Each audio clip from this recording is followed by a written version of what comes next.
Hello readers, I am Vishal Dhal and I am here to introduce you to the very famous book, The Almanack of Naval Ravikant by Eric Jorgenson. In this video, we are going to discuss the first 6 chapters of Building Wealth of Part 1, Wealth.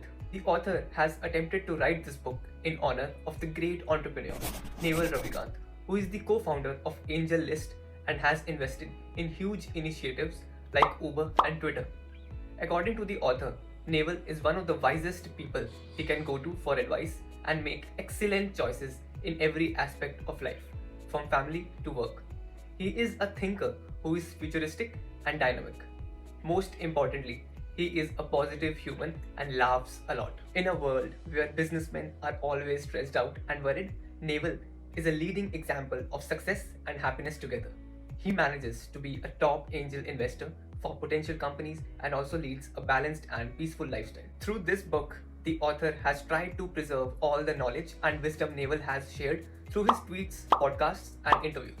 The author wants the world to know about this amazing human and learn from his way of doing everything in life.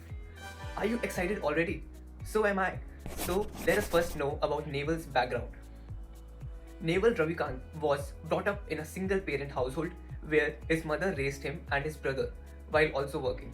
His parents had split up, so he got all the love from his mother alone. The two kids with their mother stayed in an unsafe part of New York City. Naval would hang out at the library every day after school. Once the library closed, he would go back home. Having very few friends, Naval spent most of the time reading books. He first worked at an illegal catering company where he washed dishes. He studied at Stuyvesant High School, Ivy League College, and went on to study economics and computer science at Dartmouth College. He is now the co-founder of AngelList, an investor in about 200 companies and an advisor on many boards. So let's start with the first part, which is titled Understand How Wealth is Created. Naval says that getting rich is not really about hard work. You should know what to do, who to do it with, and when to do it. You must channel your hard work in the correct way, partner with intelligent and honest people, and pick an industry of potential. The internet has opened so many careers too. Keep learning and chase your passion and curiosity. Use your efforts wisely so you can easily build software that works for you while you sleep, or use your brain for other important things. You must productize yourself. There is a big difference between wealth and money. Money is just a little appreciation when you do your job right, but wealth is the assets that earn even when you are asleep. Wealth is the balance in your account that is reinvested to build further assets. Even when you rent a house, it is a form of wealth since it earns money without you putting in the hard work. Simply building wealth is a skill set you should definitely learn. It is less hard work and more wise thinking. The society wants new innovations. If something is already developed, society doesn't need you. But if you have the skill to create something useful that society doesn't know how to create yet, then you have the potential. But just creating one piece of something will obviously not make you rich. For being wealthy, you need to have the capability to make hundreds and thousands of your innovation for everybody in society. For example, Steve Jobs and his team made smartphones so that everybody could own one. Create a thing, become the best at creating it, and then plan how to scale it. The next part is find and build specific knowledge. Convincing and selling products to people is a specific skill set that one can't learn inside the classroom. Some might naturally have the skill in them, and some might learn at home, but no one can beat those who are naturally good at it. You can try door-to-door sales or attend seminars to get better at it. Specific knowledge is something you have been doing effortlessly since childhood and which your friends and parents would probably know about. It could be sales, musical talent, gaming passion, or simply love for gossiping and networking with friends. Great enthusiasm for social networking can take you to be a good journalist. So, your specific skill is something that you consider as a play but looks like work to the world. The internet has endless scope. One should always look it up and find his or her audience. Create your product and promote it on the web. If you don't find this interesting, simply expressing your thoughts on the web can earn you money. Instead of copying others, build your own thing from the scratch. Escape competition through authenticity. You must be a perpetual learner. Times are changing and you must be at par with the modern world. Keep up with the society, otherwise you will be left behind. Foundation is very important before becoming an expert at something. So learn your basics first and then practice them enough to become a pro. Next, we discuss the part titled Play Long-Term Games with Long-Term People. Compounding is a great concept where you enjoy the benefits of one particular initiative for plenty of years to come. For example, the top CEOs are still making loads of money because of the trust they have acquired from people all these years. They have built tons of relationships and done truckloads of work. It is the effort that is paying off.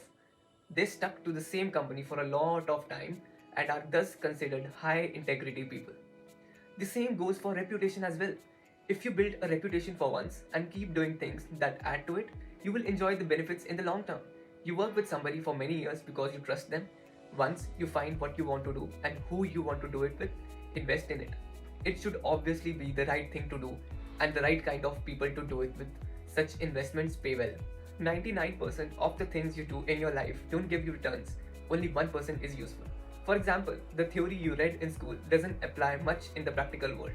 However, this doesn't mean you should not do that 99%. Everything is a learning experience and will add to your wisdom. As soon as you find the 1% that will give you returns throughout life, forget the rest and put all your heart and soul into materializing that bit. Next is take on accountability. You need leverage in order to be wealthy. Now, where does this leverage come from? It is present in the capital, labor, and even media. To acquire capital, you must gain credibility and trust. You must make sure that people trust you enough to give you capital. You are responsible for your success and failures. Thus, accountability is a two-sided coin. You enjoy success and you face failure. Doing things under your own name can sound scary, but there is so much risk. But you must be mentally prepared to handle the risk if it is worth it. The next part is build or buy equity in a business. Making money by working is normal, but it won't fetch your financial freedom. You must invest in assets that will earn you money even when you are enjoying a vacation. Without ownership, your output depends on your input. Your input is simply the time and effort you put it in. So if you are sleeping, you are not earning. Also, you can't earn once you retire from the job. On the other hand, if you have ownership of an asset, you can build wealth without putting in any hard work. Doctors who earn well usually open a private practice which helps them build a brand name and attract people. They can thus earn more than what they do if they simply do a job in a hospital. If you're working for someone else, that person has to bear all the risk and be accountable for everything. Your boss will pay the bare minimum for you to do your job. Naturally, you will earn lesser than what you can by investing in a business. Owning equity in a company means you get to enjoy the profits when it does well in the market. Be it a small shareholder or the main owner of your company, you must have ownership in some form. The last part of this video is find a position of leverage. In the modern world, everyone gets rewards for genuine intellectual curiosity.